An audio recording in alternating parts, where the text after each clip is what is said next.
Assalamu alaikum. Welcome to my YouTube channel. So today we're gonna discuss about morphology. Morphology जो है वो literally इसका मतलब होता है the study of forms और basic elements जो लैंग्वेज में हम यूज़ करते हैं, इनको मॉर्फीम्स बोलते हैं। मॉर्फीम्स क्या होते हैं? मॉर्फीम्स जो है वो मिनिमल यूनिट ऑफ मीनिंग होता है और ग्रामेटिकल फंक्शन, यानी कि कोई भी मिनिमल यूनिट जिसका कोई मीनिंग हो और जो कोई ग्रामेटिकल फंक्शन रखता हो उसको मॉर्फीम बोलते हैं। मॉर्फीम्स के हमारे पास दो टाइप्स होती हैं, फ्री मॉर्फीम्स और बाउंड मॉर्फीम्स।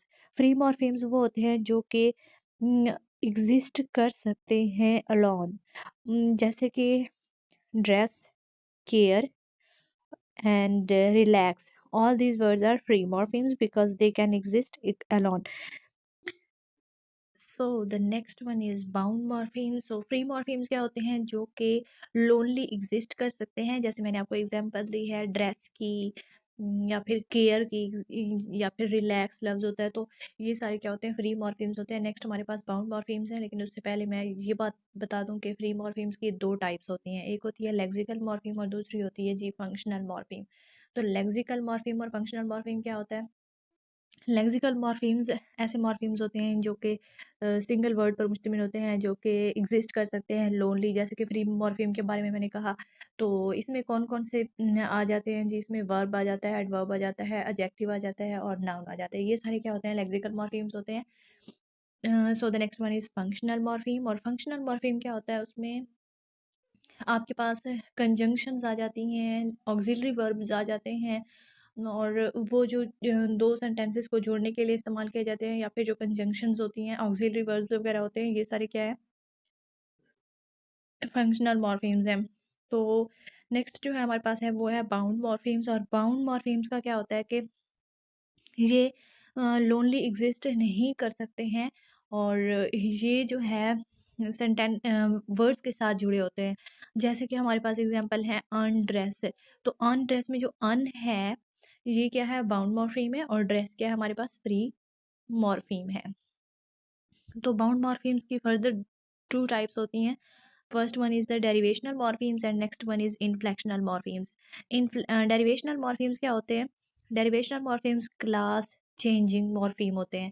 मतलब ऐसे मॉर्फीम्स होते हैं जो कि नाउन को वर्ब में, वर्ब को नाउन में, एडजेक्टिव को नाउन में चेंज कर देते हैं। इसके लिए कौन कौन से वर्ड्स आप यूज करते हैं? री का लफ्ज, प्री, एक्स, मिस, को, अन, मंट, ये वाले जो वर्ड्स होते हैं ये बाउंड मॉर्फीम्स होते हैं, और ये डेरिवेशनल होते हैं, ये क्लास को चेंज कर देते हैं। आपके पास एक वर्ब है इनकरेज।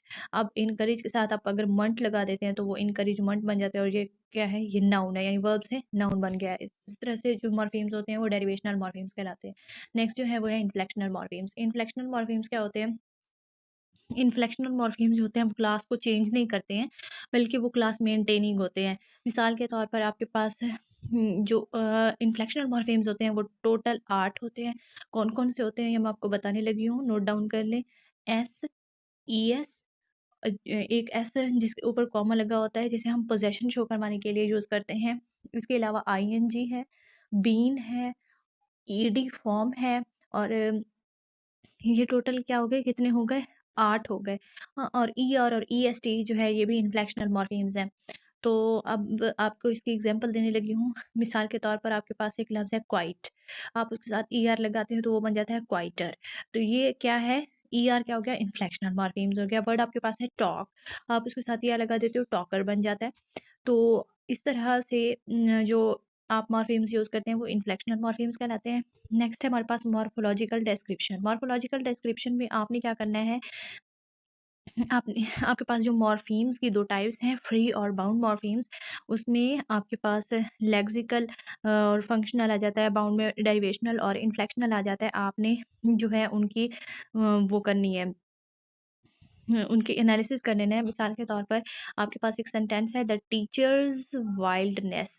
अब आपके पास जो दा लफ्ज़ है वो क्या है? फंक्शनल है और फ्री मॉर्फीम है। टीच जो है वो फ्री मॉर्फीम है लेकिन लेक्सिकल है। इसी तरह से ई आर जो है ये डेरिवेशनल है, यानी कि बाउंड मॉर्फीम है। एस जो है इसके ऊपर कॉमा लगा हुआ है जो कि पोजेशन को शो कर रहा है, तो ये इन्फ्लेक्शनल है। इसी तरह से वाइल्ड जो है वो लेक्सिकल है और फ्री है। एन ई डबल एस ये क्या है? डेरिवेशनल है और बाउंड मॉर्फीम है। नेक्स्ट है हमारे पास morph, allomorph and special cases. Morph और एलोमॉर्फ जैसे फोनीम्स के फोन्स होते हैं, एलोफोन्स होते हैं, इसी तरह से वो कहते हैं मॉर्फ जो होता है, मॉर्फीम्स जो होते हैं इसके एलोमॉर्फ्स होते हैं। मिसाल के तौर पर आपके पास एक वर्ड है कैट्स, एक है डॉग्स और एक है हॉर्सेस। तो इनकी जो एंड पर साउंड्स हैं यानी एस और डॉग्स में जी की साउंड आ जाती है, हॉर्सेस में आपके पास ई और जी की साउंड्स आ जाती हैं। तो ये क्या है, सब किस चीज़ को शो कर रहे हैं, प्लूरल को ही शो कर रहे हैं, यानी कि एक सिंगल मॉर्फीम के बहुत सारे एलोमॉर्फ्स हैं।